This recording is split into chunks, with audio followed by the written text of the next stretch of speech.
한국도로공사에서 발주는 어떻게 진행되고 또 구조 분야는 BIM을 어떻게 준비해야 되는지 하는 것에 대해서 이제 말씀을 드리려고 합니다.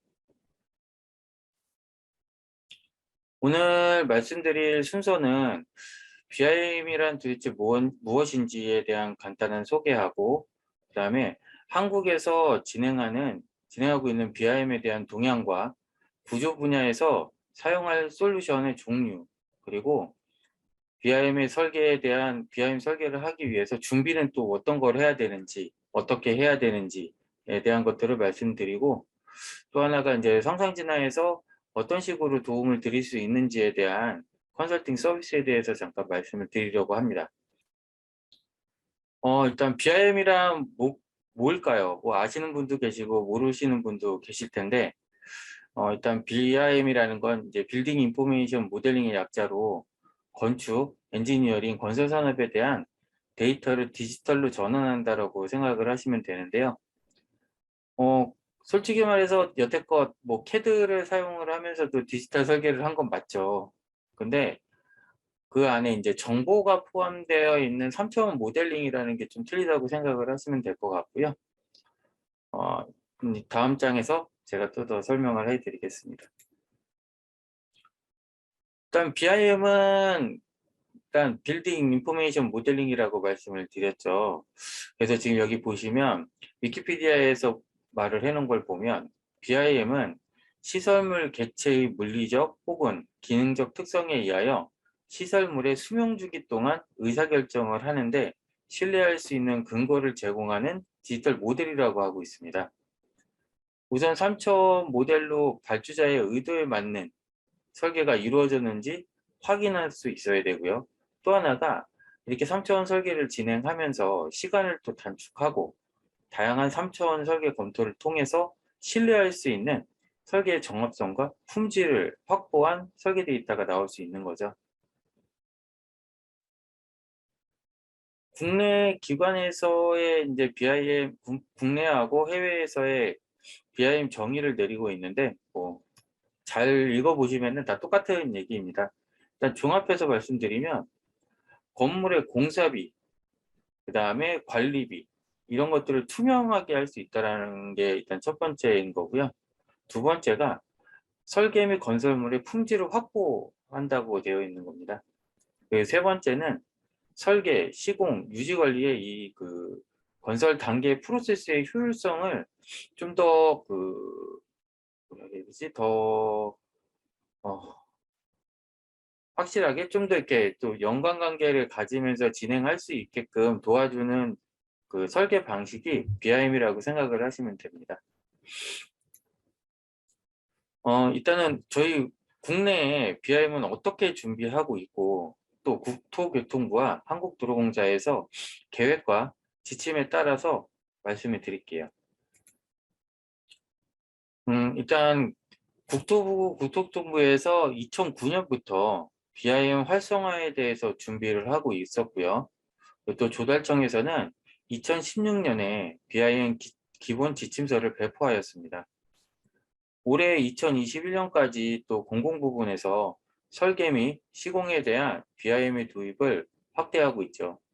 그래서 지금 뭐 국토부에서도 그러니까 진행하는 지침이 발간되었고요. 뭐 조달청에서도 각 공사에서도 각각의 지침과 가이드라인을 지금 현재 작성을 하고 배포를 하고 있습니다. 이번에는 국가 BIM에 대한 로드맵인데요. 일단 국토교통부에서 아까 2009년부터 수립한 BIM 국가 로드맵을 일단 살펴보면 토목 BIM에서에 대한 현황을 보면요. 한국도로공사, 한국토지주택공사, 한국철도시설공단, 그 다음에 한국시설안전공단 이렇게 되어 있죠. 근데 이렇게 이쪽에서 지금 뭐 로드맵들을 수립을 해서 이제 토목 관련한 업체들은 거의 다 이제 BIM을 다 도입을 해서 해야 되는 상황이 온 겁니다. 그리고 오른쪽에 보시면은 2025년부터는 BIM 설계를 정착시키겠다는 목표가 있습니다. 한마디로 지금부터라도 준비를 하지 않으면 앞으로 건설 시장에서 뒤처질 수밖에 없다라고 보시면 되죠. 그 국토교통부 지침에 따라서 제가 요게 이제 내용을 정리한 게 국토교통부에서 나온 지침 중에 한 내용인데요. BIM 설계에 대한 목표에서는 주체들 간의 신속하고 원활한 협의와 모든 건설물에 포함되는 3차원 형상과 속성 정보를 통해 도면과 수량을 추출하고 3D 모델 기반의 구조물에 대한 설계 정보를 가지고 시공성을 확보하여야 하고, 발생할 수 있는 문제점을 사전에 검토하여 시공성을 확보하려는 목표를 가지고 있는 거예요. 한마디로 BIM을 하면서 여러 가지를 하라고 되어 있죠. 또 오른쪽에 보시면 BIM을 적용을 해야 되는 분야들이 있는데요. 건축 분야, 도로 분야, 철도, 항만, 단지 등에 또 여기 점점점 되어 있죠. 그러니까 모든 분야가 다 속해서 BIM을 갖다가 진행하도록 하고 있는 겁니다. 요거는 국토교통부에서 나온 지침에서 또 따로 떼놓은 내용인데요. 일단 건설 산업의 발주 방식이 이제 크게 나누면 총 4가지죠. 이 4가지의 모든 방식에 이제 BIM을 다 적용하도록 되어 있습니다. 네, 현재 공공발주에서 나오는 입찰안에서는 전부 다 이제 BIM을 수행을 해야 된다라고 적혀져 있죠. 그러니까 모든 입찰 안내서는 다 있는 거죠, 이제는. 그래서 입찰을 할 때도 필요하지만 이제 입찰자에 대한 선정을 할 때도 BIM에 대한 능력과 이런 것들을 보게 되는 거죠. 그래서 당연히 BIM을 하실 수 있어야 된다고 하는 겁니다. 일단 오늘 세미나는 일단은 그 도로 분야에서 이제 구조 분야 쪽을 이제 타겟으로 하는 세미나라서, 일단 그 도로 분야의 구조 쪽을 하시는 분들이 생각을 하시면 될 거고요. 도로 분야에서 이제 뭐 토공 쪽에 이제 설계하시는 분들은 오늘 제가 말씀드리는 내용하고는 살짝 동떨어질 수도 있다라고 생각을 하시면 될 것 같습니다. 일단 한국도로공사에서 이제 발주자가 지금 요구하는 입찰 문서에서 여기 보시면 왼쪽에 그 수급인 밑에 보면 입찰 서류 작성 및 제출에 BIM 수행 계획서 제안을 제출을 해야 됩니다. 한마디로 BIM을 갖다가, 그러니까 입찰서를 제출을 할 때 우리는 BIM을 갖다 어느 정도 수행할 수 있는지, 인원은 얼만큼 보유하고 있는지, 소프트웨어는 어느 정도 확보를 하고 있는지에 대한 거를 일단 제출을 해야 되고요. 그 다음에 평가하고 선정이 끝난 후에도 BIM 수행 계획서를 이제는 계약서 형태로 해서 제출을 또 해야 됩니다. 계약서 형태로 제출한 수행 계획서를 제출하고, 그럼 그 수행 계획서의 기본으로 해서 이제 BIM 설계 성과표면 오른쪽에 보시면 BIM 모델, 그 다음에 외부 데이터, 연관된 데이터, 보고서, IFC 파일 등을 제출해야 돼요. 이건 기본적인 거고, 이제 발주자가 또 요구하는 사항에 따라서 BIM 성과품을 더 제출해야 되는 것들이 다 포함되어 있습니다. 이게 그 BIM을 수행을 하실 수 있는 이제 능력을 평가하는 기준으로 해서 한국도로공사에서 이제 발표를 한 내용인데요. 일단 크게 나누면 인력 구성하고, 그 다음에 전용 프로그램, BIM 전용 프로그램에 대한 구비에 대한 조건으로 크게 2가지로 나눠져 있고요. 평가 점수는 인력 구성이 15점, 전용 프로그램 구비가 15점 이렇게 나와 있습니다. 한마디로 여기 40%, 그러니까 참여자가 10명이라면 10명 중에 4명은 BIM 인력 구성이 되어 있어야지만 15점을 받고, 전용 프로그램 같은 경우에는 10명이 참여하는데 3명 이상 사용할 수 있는 이제 프로그램 구비를 하고 있어야지만 업무 수행 능력 평가에 만점을 받으실 수 있다라고 생각하시면 됩니다. 제가 여기 밑에 보면은 감점 사항을 이제 빨간색으로 해 두었는데요. 감점이 마이너스 2점입니다. 사실 크죠. BIM 업무 외주화 등의 담당자 대응이 곤란할 경우 감점이라고 되어 있고요. 불시 점검이라고 되어 있습니다.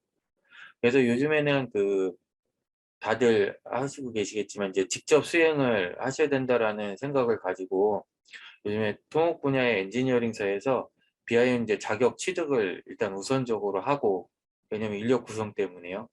취득을 하고 실무에 필요한 교육은 지금 현재 따로 진행을 하면서 받고 계시는 사항이라고 보시면 될 것 같습니다.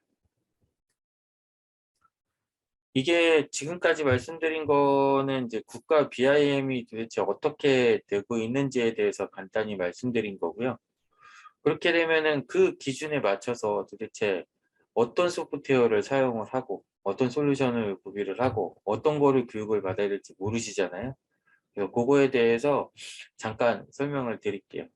그리고 이 그 BIM 솔루션이나 뭐 설계 소프트웨어들이 사실 그렇게 가격이 싼 편이 아니죠. 그래서 선택을 하시거나 그다음에 어떤 거를 도입을 해야 될지 모르시는 것 때문에 많이 고민을 많이 하실 거라고 생각을 해서 이쪽에 대한 내용도 포함을 하였습니다. 일단 설계를 진행하는 단계에서는 아시는 대로 뭐 조사, 계획, 기본, 실시로 나눠지죠.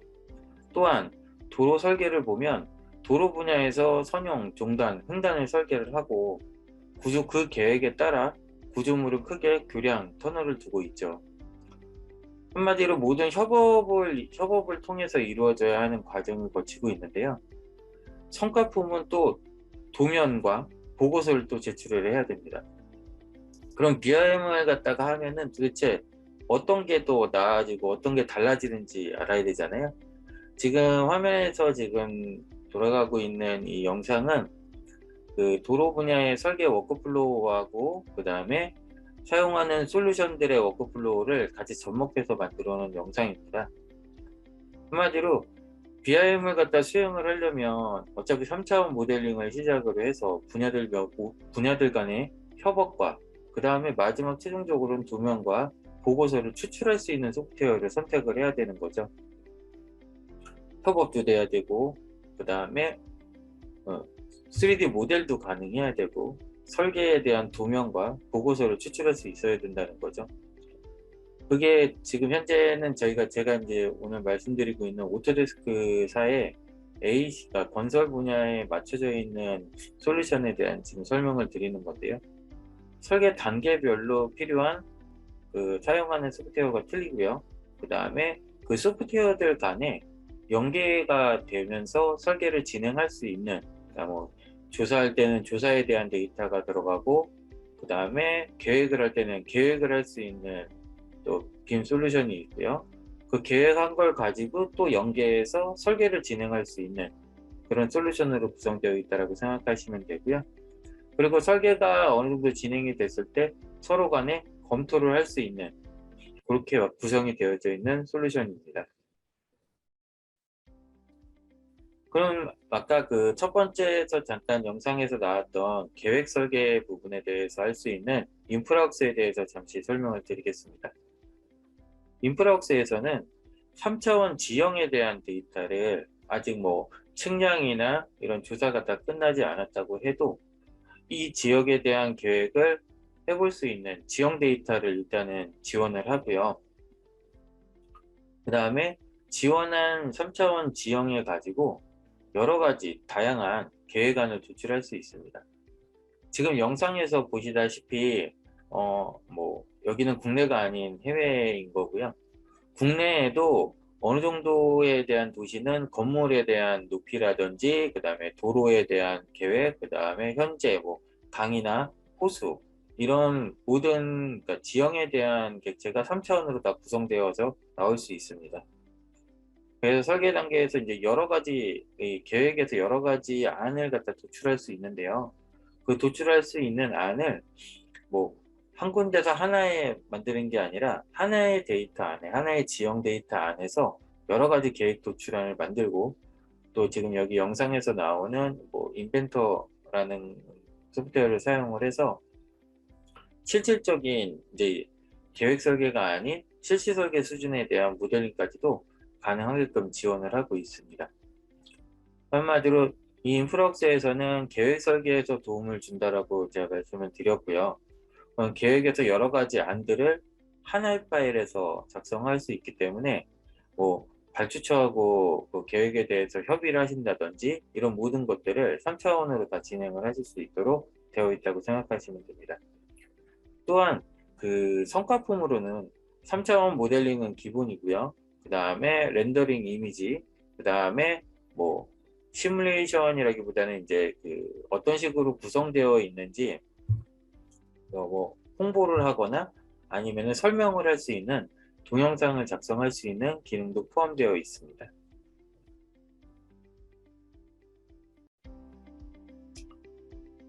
또 하나가 이제 그 계획 설계가 끝났다면 구조물 실시 설계를 해야 되죠. 뭐 기본 설계라든지 실시 설계를 진행을 하시는데, 이 레빗이라는 소프트웨어는 구조물 설계에 대해서 특화되어 있다고 생각을 하시면 됩니다. 보통 구조 설계하시는 분들이 거의 대부분 많이 빔에 대해서 한번 찾아보셨다면 보셨을 법한 소프트웨어인 거고요. 그리고 이 레빗에서 할 수 있는 구조물은 도로 쪽에 관련된 거는 교량, 터널, 그 다음에 뭐 지하차도도 당연히 설계를 할 수 있을 거고요. 그 다음에 뭐 지하 쪽에 들어가는 또 구조물이라든지 이제 구조물 관련되어 있는 모든 설계는 레빗에서 하실 수 있다라고 보시면 될 것 같습니다. 또 레빗에서 할 수 있는 건 기계나 전기, 설비 등에 대한 설계도 같이 진행을 할 수 있게끔 되어져 있는 소프트웨어라고 생각하시면 될 거고요. 또 하나가 이렇게 설계를 한 거를 3차원으로 구성되어 있는 거를 도면으로 추출할 수 있게끔 할 수 있는 도면 추출할 수 있는 기능이 있고요. 그 다음에 수량, 각종 부재별 아니면 위치별 아니면 뭐 어떤 카테고리별로 해서 수량을 추출할 수 있는, 자동으로 추출이 될 수 있는 기능을 또 가지고 있습니다. 또한 보통 보고서에 이미지들도 많이 들어가야 되고, 여러 가지 뭐 보고할 때 뭐 파워포인트를 작성해서 하실 때도 이미지가 많이 필요하죠. 그래서 레빗 자체에서는 3D 프로그램이면서 또 렌더링도 같이 해줄 수 있는 렌더링 기능도 같이 가지고 있고요. 그리고 아까 수량뿐만 아니라 이제 각종 보고서에 들어갈 수 있는 내용들을 추출할 수 있는 기능들이 탑재되어 있습니다. 그 다음 설명할 이제 소프트웨어는 나비소스라고 있는데요. 앞에서 설계를 진행을 하고, 그러면 진행한 거에 대한 뭐 정합성 검토라든지 어떤 식으로 뭐 공사가 흘러가는 시뮬레이션이라든지 아니면 시각적으로 어떤 부분을 명확하게 뭐 판단을 하거나 해야 될 때 사용하는 소프트웨어라고 보시면 되고요. 한마디로 나비소스는 어, 설계를 한 거에 대한 신뢰도를 향상을 시켜주는 소프트웨어라고 생각을 하시면 되고요. 이 신뢰도 향상을 하면서 이게 그 설계사만 하는 게 아니라 보고서 추출을 할 수 있는 기능이 있어서 그 보고서에 의해서 어떤 부분을 어떤 식으로 언제 검토를 하였고 어떻게 처리되었다라는 보고서가 추출이 되게끔 되어 있는 소프트웨어라고 생각을 하시면 됩니다. 한마디로 이런 식으로 해서 설계가 진행이 된 걸 검토를 하고 수정을 하고 나중에 최종 발주처에 제출을 할 때 설계의 신뢰도가 올라가고 품질이 확보된다고 생각을 하시면 됩니다. 그 다음에 말씀드릴 거는 이제 BIM 360이라는 클라우드 협업 시스템에 대해서 잠시 설명을 드릴 건데요. 이 BIM 360은 그 앞서 말씀드렸던 그 모든 그 플랫폼들하고 모든 그 솔루션들하고 호환이 다 됩니다. 한마디로 이 클라우드상 안에서 모든 게 취합이 가능하고요. 그 다음에 설계를 할 때 설계에 대한 협업을 할 수 있는 모든 것들을 지원을 해주신다고 생각하시면 됩니다. 만약에 설계를 하실 때는 설계가 진행도, 그 다음에 각 분야별 언제까지 설계가 진행돼야 되는지, 그리고 또 거기에 올라온 데이터들이 진짜로 제대로 되어 있는 건지 제대로 되어 있는지 안 되어 있는지에 대한 체크, 그 다음에 체크를 하고 수정사항에 대한 배포, 그 다음에 그런 모든 어, 이슈들에 대한 버전, 이런 모든 것들을 이 클라우드상 안에서 다 관리한다고 생각을 하시면 돼요. 또 설계는 또 보안이 문제죠. 그래서 참여자별로 아니면 뭐 회사별로 아니면 뭐 어떤 특정 뭐 한 폴더라고 해도 이런 것들을 보안 수준을 설정을 해서 따로 보안을 설정할 수 있고요. 그 다음에 그 설계를 검토하는 곳, 그러니까 만약에 뭐 그 각자 계신 회사에서라든지 아니면 뭐 총괄부서라든지 아니면 뭐 시공사라든지 발주처라든지 설계가 승인된 것들이나 설계나 문서 아니면 뭐 3D 데이터라든지 승인된 거를 승인이라는 시스템을 통해서 어떤 설계는 끝났고 안 끝났고를 정해서 갈 수 있습니다. 그러니까 한마디로 설계에 대한 효율성을 높일 수 있는 솔루션 중에 하나인 거죠. 그러면 이제 앞에서 기준도 말씀드렸고 발주처에 대한 요구사항도 말씀드렸고 그럼 이제 솔루션을 어떤 것들을 사용하면 되는지에 대한 말씀도 드렸어요. 그럼 도대체 구조 분야가 BIM을 도입하기 위해서는 도대체 어떤 준비를 해야 되냐. 뭐 사실 구조 분야가 뭐 어떤 공사든 다 포함이 되죠. 근데 그중에 오늘은 이제 한국도로공사 기준으로 해서 제가 이제 좀 더 깊게 말씀을 드리겠습니다. 일단 입찰을 위한 준비 사항부터 해야죠. 뭐 구조 분야인데 뭐 메인 설계로 가시는 설계들도 있을 거고요. 아니면은 그 협력업체로 해서 들어가는 설계들도 있죠. 근데 협력업체로 들어간다고 해도 협력업체가 선정된 다음에 이 과업 참여자에 대한 BIM 평가는 똑같이 진행이 됩니다. 그래서 협력업체라도 BIM을 수행을 하는 업체라고 하면 일단 과업 참여자의 40% 정도의 인력을 확보하고 있어야 되죠. 그리고 만약에 뭐 2명 들어가면 뭐 1명 정도는 당연히 BIM을 할 수 있어야 된다라고 되어 있고요. 당연히 그로 인해서 소프트웨어도 구매를 해서 구비를 하고 있어야 된다는 거예요. 근데 제가 요즘에 뭐 다른 업체들 이제 보면 일단 BIM에 대한 전문 인력을 채용하기가 많이 어렵다고 하세요. 왜냐면 그만큼의 인원이 없기 때문이죠.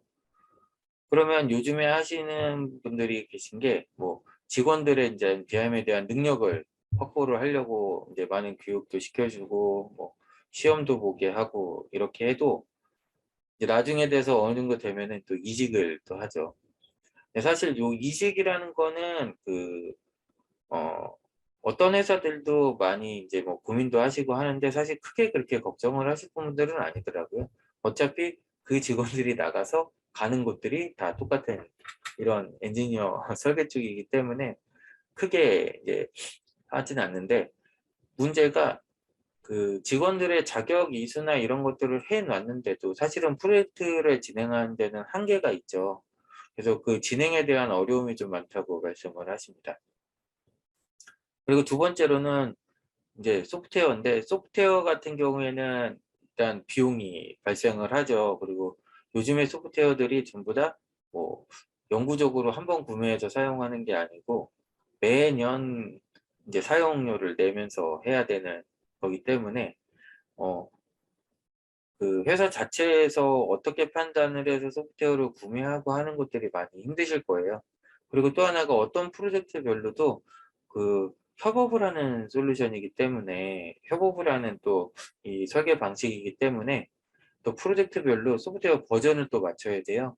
그래서 이제 이런 경우들이 발생을 하기 때문에 좀 많이 힘들어 하시고 계시죠. 그리고 또 수행 계획서를 작성을 해야 되는데 수행계획서를 작성을 할 수 있는 기본이 되는 거는 이제 조달청에서 나온 거고 거기에 대한 내용은 또 도로공사 지침에 맞춰서 또 작성을 해야 되는 상황이 오는 거예요. 그래서 이제 수행계획서를 어떤 식으로 작성을 할 건지에 대한 템플릿도 준비를 해야 되고 어떤 프로젝트에 들어갔냐에 따라서 수행계획서가 또 작성이 달라지기 때문에 그런 것들도 이제 준비를 하셔야 되는 거죠. 일단 수행계획서를 작성을 해서 이제 뭐 입찰을 해서 이제 입찰 참여자가 돼서 설계를 이제 진행을 할 때 기본하고 이제 실시 설계를 진행을 해야겠죠. 뭐 입찰 전이라면 기본 설계를 해야 될 거고 입찰 후라 그러면은 이제 실시 설계를 진행을 해야 될 텐데요. 제가 이 키워드에 써놓은 내용에 보시면 토목 구조 책임 기술인이 시행하는 상세 설계는 BIM 데이터를 기반으로 한다라고 아예 명시가 되어 있어요. 한마디로 모든 설계를 빔으로 하라고 하는 거죠. 이게 그 발주처하고 어느 정도의 협의는 할 수는 있지만 일단 기본적인 겁니다. 그리고 두 번째 키워드가 BIM 기반 수량 산출 기준을 기반으로 작성을 한대요. 그러니까 BIM에서 나오는 수량 가지고 그걸 기본으로 가지고 수량 산출서를 작성을 해야 되는 거죠. 한마디로 예전에 했던 뭐 내역에서 뭐를 한다라고 할 때 기본으로 주는 수량이나 그다음에 이런 단가를 주실 때도 BIM에서 나온 데이터의 수량을 주셔야 되는 거예요. 그래서 이제 그런 것들이 이제 앞으로도 계속 진행이 될 텐데 사실은 지금 하신다고 하면 많이 어렵겠죠. 그리고 또 하나가 지형 자체, 한마디로 측량 데이터 자체도 3차원 지형을 줄 거고요. 그다음에 지층 데이터 자체도 3차원으로 되어 있는 지층 데이터를 제공을 할 겁니다. 지금도 하고 있고요. 그렇게 하고 있고. 그냥 이제 그 3차원 지형 데이터를 가지고 설계는 어떻게 할 거냐 이거죠. 그리고 또 하나가 가설공법입니다. 가설공법에도 BIM 데이터를 통해서 검증을 하라고 되어 있어요. 필요시라고 되어 있지만 가설은 어디에나 들어가죠. 구조물이 들어가면 가설은 기본으로 들어가죠. 그 한마디로 구조물이 들어가는 곳에는 가설공법에 대해서도 BIM을 무조건 수행을 하라고 되어 있습니다. 그리고 뭐 또 여기 여러 가지 있는 게 교량에 대한 형식 검토, 분명히 BIM 데이터를 기반으로 하라고 되어 있고요. 또 하나가 이건 제가 뒤에서도 조금 더 말씀드릴 텐데 수량 산출이 가능한 공종이라고 되어 있어요. 그러니까 한마디로 어떤 일식 뭐 이런 식으로 들어가는 게 아니 부재별로 나오던 아니면 어떻게든 수량이 산출돼서 나오는 모든 공종은 전부 다 200 이상의 수준으로 BIM 데이터를 구축을 하게끔 되어 있습니다. 그리고 또 하나가 이제 저면 설계 같은 경우에는 그 드론 스캔 측량을 통해서 지형 현황도도 작성을 해야 되는데 요즘에는 뭐 발주처에서 다 제공을 하는 걸로 되어 있어서 요거는 신경을 별로 안 쓰셔도 될 것 같아요. 그래서 제가 이 장표에서 말씀드리고 싶은 거는 요런 키워드하고 그다음에 요게 쭉 보시면 BIM 실행계획서라고 작성 기준이라고 되어 있고 그다음에 과업 수행계획서 내용이라는 게 들어가 있습니다. 지금 보시면 전부 다 BIM이라는 말이 다 들어가 있죠. 원래 BIM 실행계획서 이외에 과업 수행계획서는 원래 설계를 진행하시면서 원래 작성을 하시는 거였고 거기에 BIM 내용도 포함되어야 하고요. 그 다음에 BIM 실행계획서라는 보고서를 또 따로 작성을 해야 됩니다. 도로공사 같은 경우에는 고속도로 스마트 설계 지침에 의해서 작성을 하셔야 되고요. 그 다음에 구조 분야 설계에 대한 성과품에 대한 종류인데요. 이게 기본 설계도 포함되는 게 있고 실시 설계에 포함되는 것도 있고 일단 제가 전체 한 번에 다 모아두었어요. 일단은 설계 보고서죠. 설계 보고서는 뭐 일단 뭐 종합 설계 보고서, 뭐 기본 설계 보고서라든지 실시 설계 보고서라든지 그리고 뭐 부록이라든지 그다음에 여러 가지 보고서들이 있죠. 그런 보고서들은 똑같이 작성을 하고 거기에 BIM 결과 보고서를 또 포함을 하여야 합니다. 뭐 경관 보고서는 경관 분야가 있으면 뭐 경관 보고서도 작성을 하지만 네, BIM에서 경관 검토를 했다라고 하면 그거에 따른 경관 보고서도 같이 포함을 해야 되고요. 그 다음에 아까 말씀드렸듯이 수량 산출은 BIM에 대해서 나오는 데이터 가지고 수량을 산출 기준을 잡아야 됩니다. 그리고 특히 구조물 같은 경우에는 설계 도면 자체도 빔으로 빔에서 추출한 도면을 기본으로 가지고 설계 도면을 작성을 해야 됩니다. 그리고 자체 뭐 데이터는 빔 데이터도 제출을 해야 되고요. 요즘 도로공사에서 많이 시행하고 있는 스마트 설계에 대한 포함되어 있는 시행 결과물까지도 같이 포함을 해서 제출을 해야 됩니다. 그럼 도대체 결과 보고서는 뭐냐 이거죠. 그럼 결과 보고서는 빔 데이터에 대한 모든 요소, LOD에 대한 정의, 그 다음에 모델에 대한 분류 방법, 모델을 작성하는 기준, 만약에 부재별로 다른 거라 그러는데 다른 거에 대한 작성에 대한 기준이라든지 그 다음에 계획서부터 해서 실시 설계까지에 대한 BIM 데이터에 의한 계획과 상세 설계에 대한 내용이 들어가 있어야 됩니다. 이게 빔 데이터가 어떤 식으로 구축이 되어 있고 어떤 내용, 어떤 정보가 들어가 있고 해야 되는 모든 계획을 이 계획과 그 다음에 그 빔 데이터가 작성되어 있는 이 부분들을 전부 다 BIM 결과 보고서에 작성을 해서 넣어야 되죠. 그래서 이게 그 빔 결과 보고서는 이전 같은 경우에는 용역 수행사가 그냥 다 작성을 해서 제출을 하는 방식이었는데 지금은 이제 용역이 힘들어지다 보니 뭐 총괄부서에서 이걸 다 작성할 수도 없고 또 시공사에서도 작성할 수가 없죠. 그래서 각 분야의 설계사들이 이 지침에 따라서 결과 보고서를 작성을 해서 이제 취합해서 나가는 형태로 바뀌고 있습니다. 수량 산출 기준은 뭐 빔 데이터에서 추출되는 수량으로 자동으로 수출되는 수량으로 기본을 잡아야 되고요. 임의 변경은 불가합니다. 그리고 이제 설계 BIM, 그러니까 한마디로 설계 데이터하고 설계 수량 제출한 데이터하고 BIM 데이터의 수량이 동일해야 된다는 거죠. 네, 설계 도면도 마찬가지인 거고요. BIM 데이터로부터 이제 추출해서 도면을 하라고 되어 있어요. 그런데 그 현재 지금 사용하는 빔 소프트웨어는 그 각 그 발주처에서 요구하는 이제 특히 뭐 도로공사에서 요구하는 수준의 도면은 이제 그 빔 소프트웨어에서 100% 만족하는 도면은 나오지는 않아요. 네, 뭐 7, 80% 정도는 맞는 도면이 나오기 때문에 그거를 DWG로 변환을 해서 이제 제출할 도면을 작성을 해야 되는 거죠. 한마디로 이거 자체도 도면도 나가는 게 빔 데이터에서 나오는 걸 기본으로 하고 이제 다른 걸 내용을 바꿔주는 아니, 설계에 대한 내용을 바꿔주는 게 아니고 거기에 이제 제출해야 되는 기준을 맞춰주기 위한 캐드 작업만이지 그 이상의 뭐 변경은 아예 할 수가 없게끔 되어 있는 겁니다. 그다음에 이제 구조 분야에 이제 BIM 결과 보고서를 제출해야 된다라고 했는데 거기에 포함되어 있는 내용들을 한번 제가 여기다 쭉 한번 써놔 봤어요. 일단은 BIM 데이터의 모델에 대한 표현 수준입니다.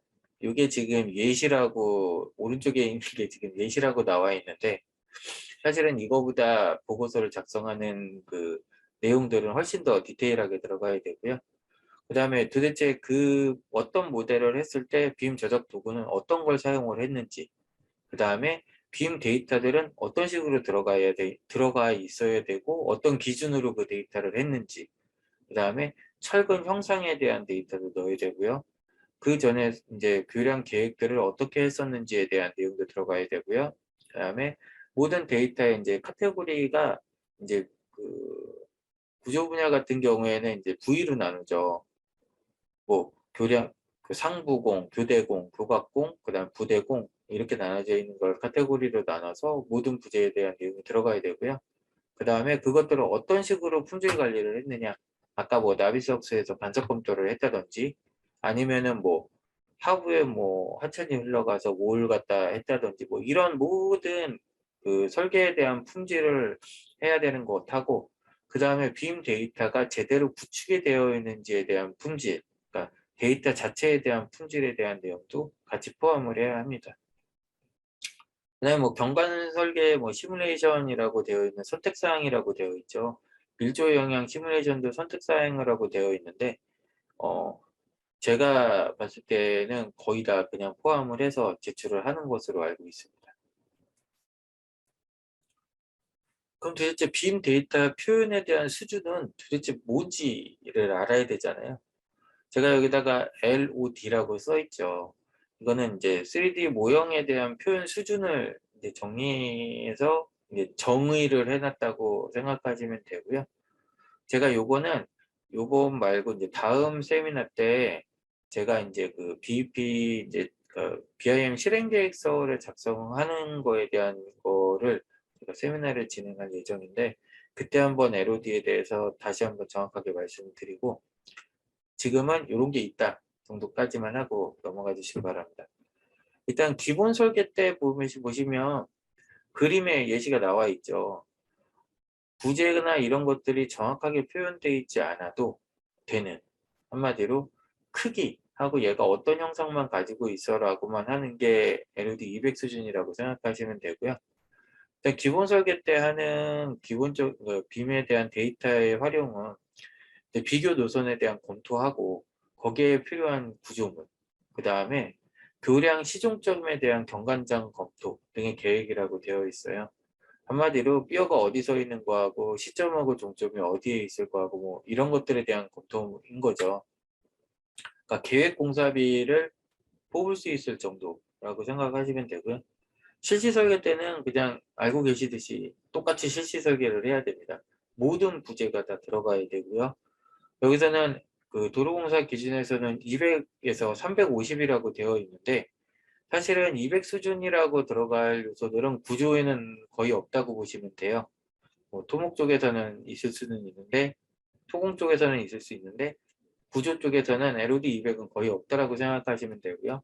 구조물에서는 300에서 350입니다. 300 수준은 이제 모델 형상이 부재별로 다 들어가 있는 상황인 거고 350이 되면 철근이 포함됐다고 생각을 하시면 되는 거죠.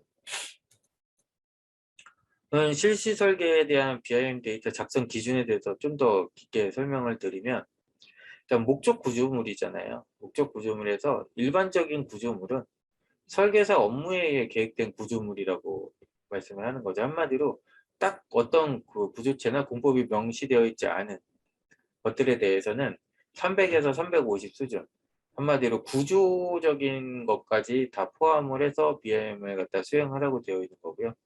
특정 공법 구조물, 얘는 이제 딱 정해져 있죠. 어디서 오는, 그러니까 딱 정해져 있는 걸 갖다가 가지고 오는 거기 때문에 한마디로 얘는 구조적으로 증빙이 되어 있기 때문에 LOD는 300 수준, 한마디로 철근을 제외한 모델을 하는 거죠.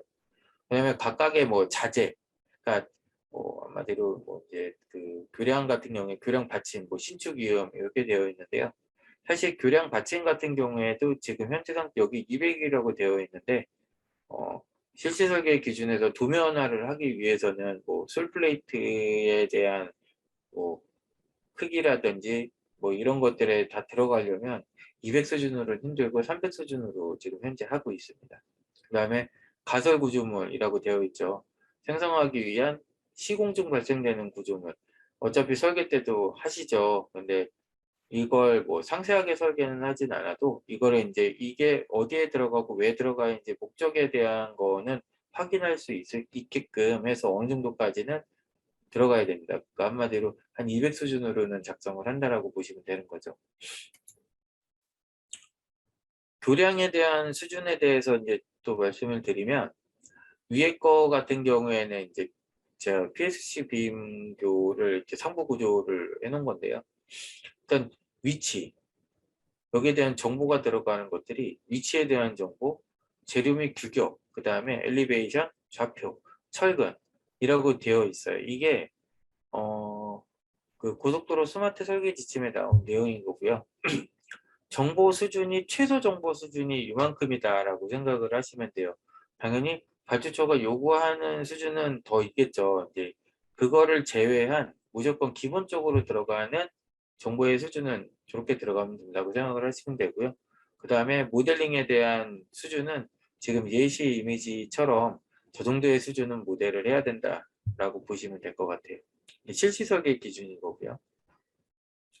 하부 구조 같은 경우에는 당연히 뭐 교량이라든지 교자면, 교각이라든지 교자면, 뭐 아까 교자 장치, 그다음에 뭐 기초, 그다음에 버링, 콘크리트, 기둥, 코핑 이런 모든 것들을 각각 부재별로 나눠서 어차피 수량을 산출을 해야 되기 때문에 부재별로 나눠서 각각 작성을 해야 되고 거기에 필요한 철근까지도 다 포함을 해야 됩니다.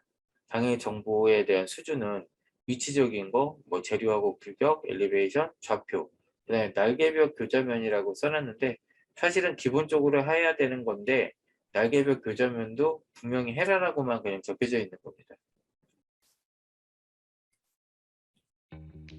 지금 현재까지 제가 말씀드린 게 BIM을 도입을 할 때 고민을 하고 생각을 해야 되는 것들인 거죠.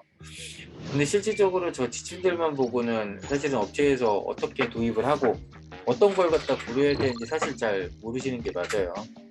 그래서 제가 오늘 이런 세미나를 이제 하기로 생각을 하고 이제 세미나를 하는 목적도 그런 것들에 도움을 드리기 위해서 하고 있는 거고요.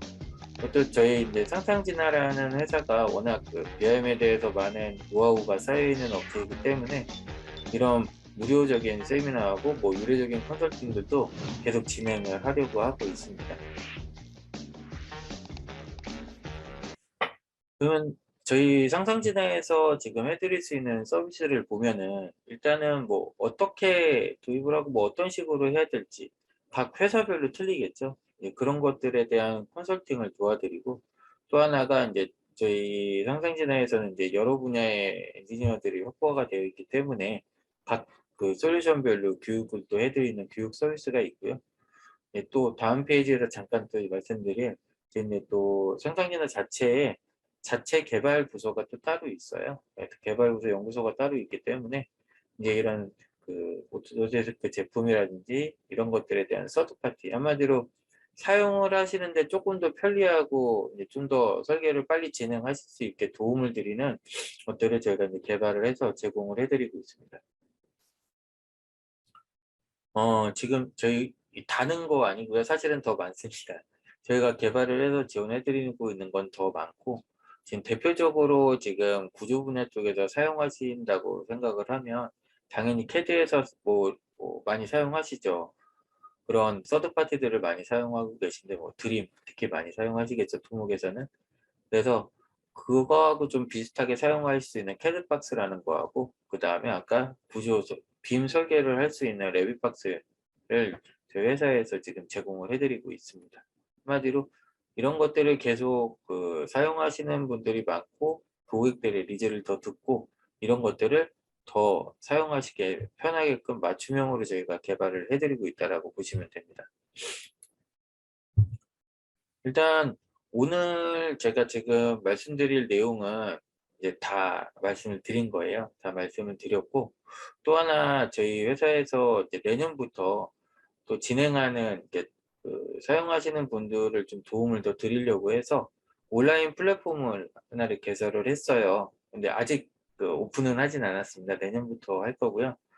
거기 안에는 이제 뭐 BIM에 대한 동향이라든지 뭐 발주처의 변화 뭐 이런 것들에 대한 이제 바로바로 아실 수 있는 이런 뉴스들을 제공을 해 드리고요. 또 하나가 이제 빔을 갖다가 도입을 하시는데 교육을 해야죠. 근데 사실 교육 비용도 만만치 않아요. 그런데 뭐 저희 쪽의 고객이라고 하면 누구나 와서 보실 수 있고 뭐 공부하실 수 있는 온라인으로 해서 영상을 제공을 해 드리고 있어요. 그런 것도 그냥 무료로 다 접하실 수 있고 또 우리 회사에서 어떤 것들을 지원을 해줄 수 있는지 또 이제 사용하시다가 불편한 점이라든지 이런 것들도 저희 그 상상 플렉스라는 온라인 플랫폼에서 지원을 해드리려고 지금 준비를 하고 있습니다. 오픈되면 많이 와주시면 좋겠고요. 일단 오늘 제가 세미나에서 말씀드린 거는 다 말씀드렸고요. 아까 제가 중간에도 잠깐 말씀드렸듯이 요거 다음번에 제가 세미나는 도대체 BIM 실행 계획서는 어떻게 작성을 해야 될지에 대한 거를 1시간에 될지 뭐 좀 더 시간이 길지는 제가 이제 좀 준비를 해 봐야 알겠지만 그렇게 준비를 해서 이제 조만간 또 세미나를 또 한번 진행을 하겠습니다.